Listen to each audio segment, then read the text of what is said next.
about actually the market research and how important it is when it comes to creating content, because today's topic is about creating content.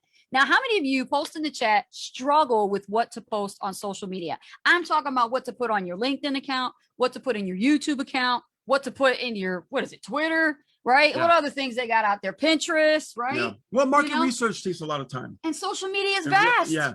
It's a vast network. It's like lots of different platforms that people are told to have their presence on, right, but they don't know what to post. And here's the great thing is you can be on these multiple areas, like different multi-channel marketing, right? Yes. We could be in different channels like, Twitter, Facebook, right, YouTube, the list goes on and on. Right. But the thing about it is that we have to create content on a daily basis. Every day. How can you think about what kind of content to create for 365 days for the year? Holy cow. That is a royal pain. It's a royal pain. You know? And then what happens is once you get it going, like let's say you got 2 weeks worth of great, ideas. And then after that, okay, what are you gonna do? Yeah, what are you gonna do for the rest of the month? Yeah. You have to think about like, oh, I gotta go ask my sponsor, or I gotta ask somebody that I know in another group. Maybe they might have an idea, yeah. Or maybe I'll go get a book, on posting content for dummies. Okay. Yeah.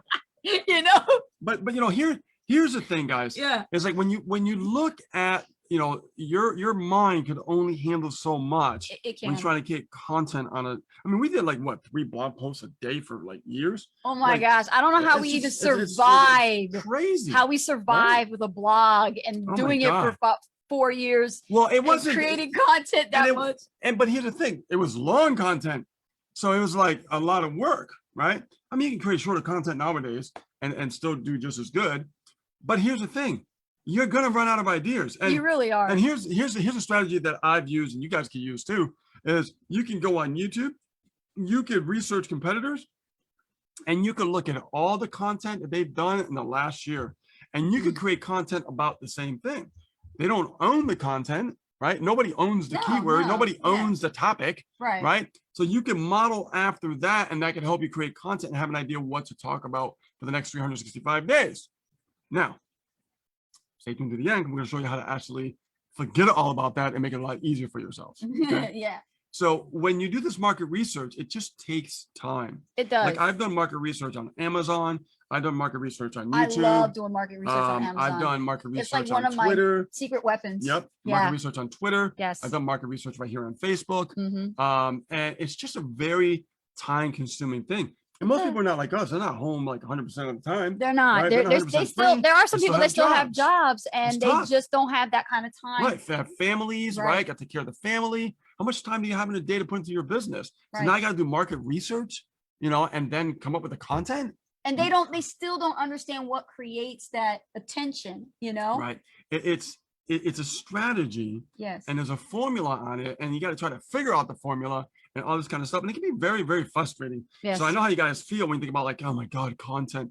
I got to create content. So here's what they do. Now, Rich, let me tell you what I know about the content stuff. Oh, I know. So here's what they do. Okay. First of all, they start with the coup de grace and they say, okay, how about games? I know everybody loves games. So why don't I post, Farmville and put it on there and see if anybody wants to play with me or Candy Crush, right? So they put all this stuff up on their wall thinking people are going to join in. Then they do mass tagging. Throw yourselves under the bus if this is you, because y'all must have sent this stuff to us many, many times.